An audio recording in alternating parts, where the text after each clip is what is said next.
There's a part of you that you probably don't want to face. It's hidden deep inside. It doesn't fit the image you have of yourself. And honestly, it scares you. We all like to believe we are good people. Kind, fair, moral. We follow the rules. We try to do what's right. But Nietzsche, one of history's boldest thinkers, challenged that idea. He said, "You are not as simple as you think." He believed that under all the polite behavior, beneath all the morals we've been taught, there's something darker. A side of us that craves power. A side that wants freedom, even if it means breaking the rules. A part that doesn't always care about what's right. Nietzsche called this the shadow. And here's the unsettling part. He believed this shadow isn't just a small flaw. It's a huge part of who we really are. It's not easy to hear that, but look around you. Why do we love watching scandals, crime stories, or disasters? Why do we get pulled into negativity? Even when we say we hate it, that's the shadow at work. Think about doom scrolling. How often do you catch yourself scrolling through bad news, unable to stop? You tell yourself it's because you're staying informed. But deep down, part of you is hooked on the drama, hooked on the chaos. Nietzsche saw this long before social media existed. He knew that no matter how modern we become, this dark side stays with us. And here's the real question. If that shadow is real, what does that mean about who you really are? Nietzsche didn't just point this out. He went further. He showed why we keep running from this truth, and what happens when we can't run anymore. Everyone says they want the truth. But let's be real, that's a lie we tell ourselves. Nietzsche saw it with razor-sharp clarity. He knew that deep down, people aren't chasing truth, they're chasing comfort. Truth is messy. It's painful. It shatters the stories you cling to. Comfort, it soothes you. It whispers, you're fine, just the way you are. And that's what most people really want, a story that keeps them safe. Look around. Our culture is built on this craving for comfort. We've made it the highest goal. We want safe spaces. We dodge hard conversations. We silence anything that makes us uneasy. Why? Because facing hard truths means work. It means looking at your own flaws, your own contradictions. And that is terrifying. Nietzsche warned us, comfort feels good in the moment, but over time, it's poison. It softens you. It weakens you until you don't even realize you've become fragile. And today, we're seeing that warning come true. Take Jordan Peterson. He spoke uncomfortable truths about discipline, about personal responsibility, about the cost of groupthink. What happened? He was labeled toxic, attacked, cancelled, not because he was violent, but because his words hit too close to home. He forced people to look in the mirror, and they hated him for it. Or look at Theranos. Elizabeth Holmes promised a miracle, a dream of revolutionizing healthcare. People wanted to believe it. The media hyped it. Investors threw in billions. Even when the cracks showed, no one wanted to face the truth. Why? Because the truth meant admitting failure, admitting they'd been fooled, and that was too much to bear. We don't want that. We'd rather hold on to a sweet lie than swallow a bitter truth. That's the trap. We think comfort makes us happy, but really, it makes us weak. It keeps us small, blind, and dependent. Ask yourself, when was the last time you challenged your deepest beliefs? The last time you leaned into discomfort? Instead of running from it, if you can't remember, you're not alone. Modern life trains us to avoid discomfort at all costs. We hide behind distractions, social media, entertainment, surface-level outrage, all to escape what's real. But Nietzsche, he refused to play along. He ripped the mask off, and he showed us the truth. Real power comes when you destroy comfort and face what's underneath. To shake the world awake. Nietzsche dropped a bomb. A single idea, so explosive. It still shakes us today.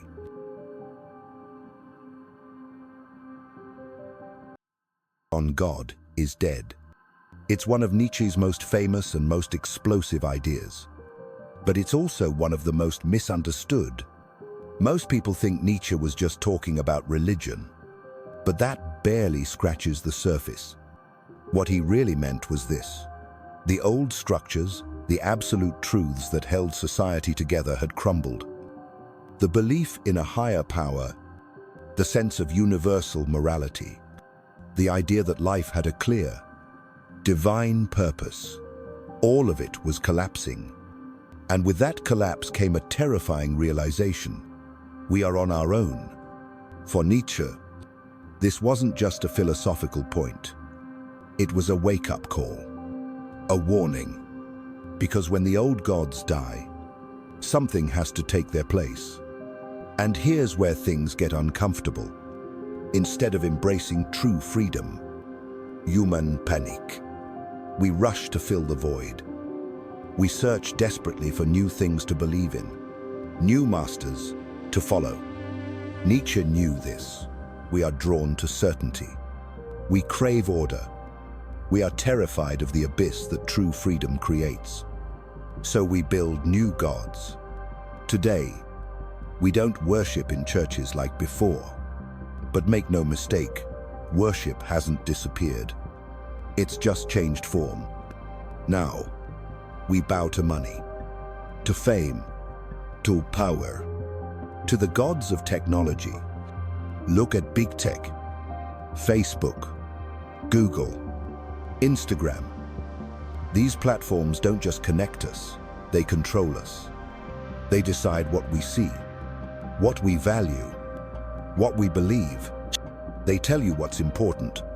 They reward you when you follow their rules. And when you don't, you're silenced, shadow banned, pushed to the edges. And we keep coming back for more, checking likes, chasing followers, letting algorithms define our reality. We don't call it worship, but in practice, it's exactly that. And then there's the world of crypto. FTX promised a new future freedom from traditional finance. A revolution. People poured in their trust, their money, their hope. And when it all came crashing down, billions disappeared overnight. Dreams shattered. Sound familiar? It's the same old story. We create a new god. We believe it will save us. And when it fails, we scramble to build another.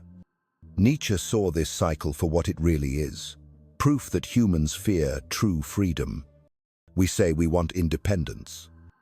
But when faced with the vastness of life without a master, we retreat. We build cages over and over again just so we don't have to face the terrifying truth that nothing is coming to save us. And here's the hardest part to admit. The more advanced we become, the more sophisticated our cages get. Big tech, crypto, influencer culture. It all looks modern, but underneath, it's the same old instinct. Find something bigger than yourself and bow to it. Nietzsche's message is brutal but clear.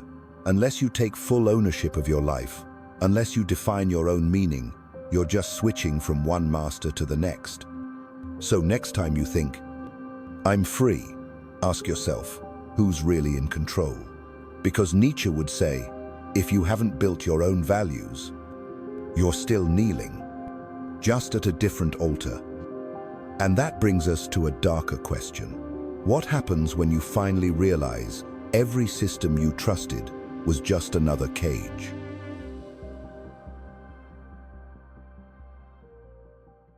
Nietzsche had a brutal way of seeing the world. He believed that most of what we call morality isn't really about goodness. It's about control. In his eyes, the moral codes we live by, the ones that tell us to be humble, obedient, and self-sacrificing, weren't created by the strong. They were created by the weak. This is what he called slave morality. Slave morality encourages submission. It praises meekness. It teaches us that it's virtuous to hold back, to play small, to avoid standing out. And here's the kicker: Nietzsche said these morals weren't built to make society better. They were designed to keep bold, powerful people in check. Fast forward to today, and it's clear that this mindset is alive and well, just more sophisticated. Modern culture tells you to be kind and humble, but what it really means is, don't rock the boat. Don't be too ambitious. Don't make others uncomfortable with your success. We see this in virtue signaling. Remember, when social media was flooded with black squares, people posted them to show support for social causes. But how many actually did something meaningful? It was easier and safer to look virtuous than to take real action. This is slave morality in action. Appear good. Follow the crowd. Stay safe. Or take the trend of quiet quitting. A movement that celebrates doing the bare minimum at work and labels anyone who pushes harder as toxic or trying too hard. On the surface, it looks like a stand for boundaries. But scratch deeper, and you'll see it's often a defense of mediocrity, a rejection of effort, risk, and growth, the exact qualities Nietzsche said the weak try to suppress. Because, here's the uncomfortable truth, slave morality isn't about lifting everyone up. It's about pulling the strong down. It tells you that ambition is arrogance, that confidence is selfish, that striving for greatness makes you a threat. Why? Because when someone rises above, it exposes the comfort and complacency of everyone else. And let's be honest, society would rather shame the bold than question its own limits. Nietzsche's warning is clear. If you blindly follow these moral codes, if you buy into the idea that playing small is good, you are choosing mediocrity. And the harshest part, no one's forcing you. You're doing it to yourself. So ask yourself, are your values really yours? Or have they been shaped to keep you in line? Because if you don't decide your own path, slave morality will decide it for you. And this is where Nietzsche flips the entire conversation. He doesn't just criticize. He offers a new vision, a blueprint for real power. The Übermensch is one of Nietzsche's most misunderstood ideas. Many people twist it, thinking it means some kind of dictator, a ruthless tyrant. But that's dead wrong. The true Übermensch isn't obsessed with dominating others. He's focused on mastering himself. For Nietzsche, the Übermensch is someone who rises above the herd, not through force, but through inner strength. He doesn't follow the rules. Society hands him. He creates his own values. That's real power. Not control over others, but control over your own mind, your own instincts, your own path. So, what does a real Übermensch look like? Here are 5 signs. 1. Independent thinking. The Übermensch questions everything. He doesn't swallow ideas just because they're popular. He studies, reflects, and decides for himself what's true. Ardu, building his own rules. He doesn't rely on ready-made moral codes. He takes full responsibility, crafting his own principles and living by them, no matter how uncomfortable it gets. 3. Immune to praise and criticism. The Übermensch isn't shaken by applause or by insults. He's not here to please anyone. He stays steady, focused on his mission, whether the crowd loves or hates him. Su, facing his inner darkness. He doesn't run from his flaws or fears. He dives deep into his own shadow, exposing the raw, uncomfortable truths inside. Because true growth happens when you face yourself completely. Woody, embracing solitude. The Übermensch understands. When you live by your own truth, loneliness is part of the deal. He's willing to walk alone because integrity matters more than approval. We see echoes of this in modern life. Take Kobe Bryant. His Mamba mentality was pure Übermensch energy. He set his own standard, relentless, disciplined, unshakable, even when people called him too harsh, too obsessive. He didn't care. He wasn't playing by anyone else's rule book. Or look at Steve Jobs. He didn't just make great products. He reimagined entire industries. He broke the mold again and again, pushing boundaries others thought were untouchable. And he did it his way, whether people liked it or not. That's the essence of the Übermensch. A commitment to truth, a refusal to bend, a relentless push toward becoming something greater on your own terms. But Nietzsche didn't sugarcoat it. He warned, this path isn't glamorous. It's not for the weak-hearted. True freedom is not a comfort zone, it's an abyss. And when you step into it, everything safe, familiar, and easy disappears. We all say we want freedom, but do we really know what that means? Nietzsche made it clear. Real freedom isn't the shiny version we see in ads or social media. It's not about having 20 kinds of coffee to choose from, or scrolling through endless streaming platforms. That's false freedom, a distraction. True freedom, it's raw. It's terrifying. It means no one tells you what to do. No one hands you meaning. No one saves you from the weight of your own choices. And that is where things get uncomfortable. Nietzsche called it the freedom abyss, a deep, dark void where there are no guardrails. You are completely on your own. And the scary part, most people can't handle it. Think about the paradox of choice. We live in an age of endless options. What to wear, what to eat, what career to pursue. It looks like ultimate freedom. But studies show the opposite. The more choices we have, the more anxious and dissatisfied we become. Have you ever stood in a supermarket aisle, overwhelmed by 50 brands of the same thing? That's the paradox. Freedom turns into confusion. Options turn into overload. Why? Because choice without clarity doesn't liberate us. It traps us in indecision. Or look at the digital nomad dream. It's everywhere on Instagram, people lounging on beaches, laptops open, living the dream. It feels like ultimate freedom. No office, no boss, no fixed routine. But dive deeper, and a different story emerges. Many nomads report a growing sense of ruthlessness. Relationships feel temporary. Purpose starts to fade. Work becomes detached from meaning. And after a few years, many hit a crisis point. What am I really doing this for? Because freedom without direction, without deep purpose, turns into drift. And drift breeds emptiness.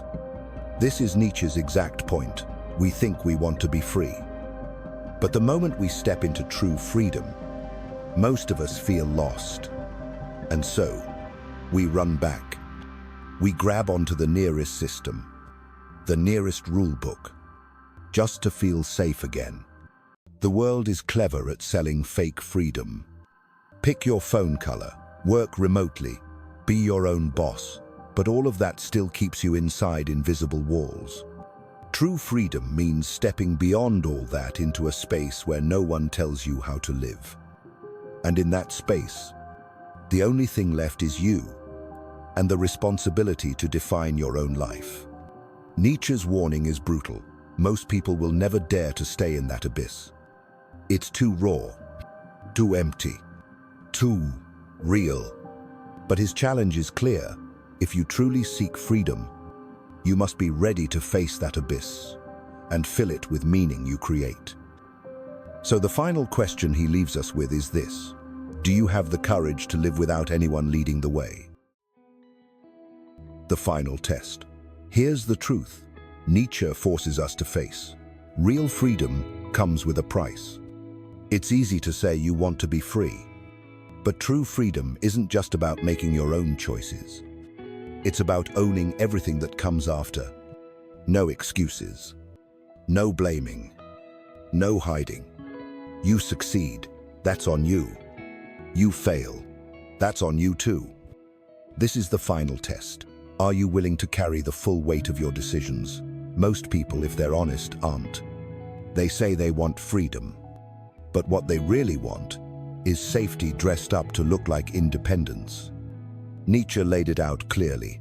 You have two choices. Option 1, stay in the comfort zone.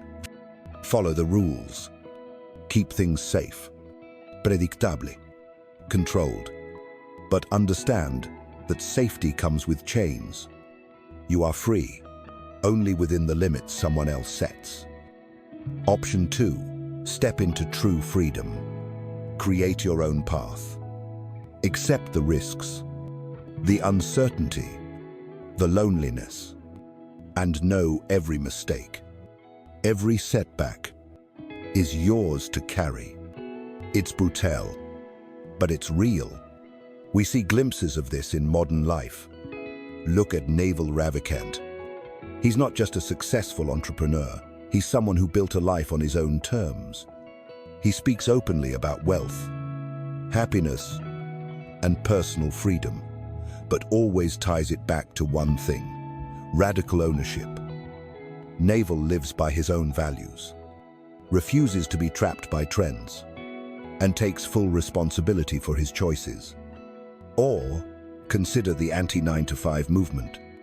Millions of people are waking up, realizing the traditional path isn't the only way. They quit their jobs, chase freedom, build businesses. But here's the truth most don't talk about. It's hard. It's risky. And while many start, only a few have the strength to sustain it. Because real freedom, it's not a weekend escape. It's a daily battle against fear, doubt, and the temptation to run back to safety. Nietzsche's message is simple, but sharp.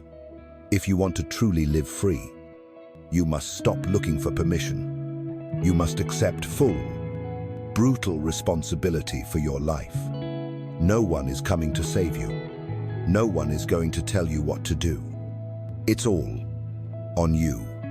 And if you can face that, if you can stand tall in that truth, then, and only then, are you truly free? So here's the question: are you ready?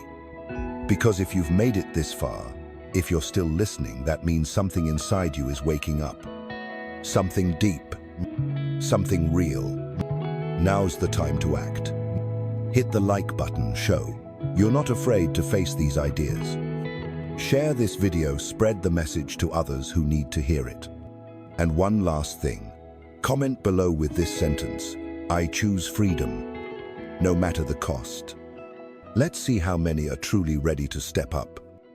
I'll see you in the next video.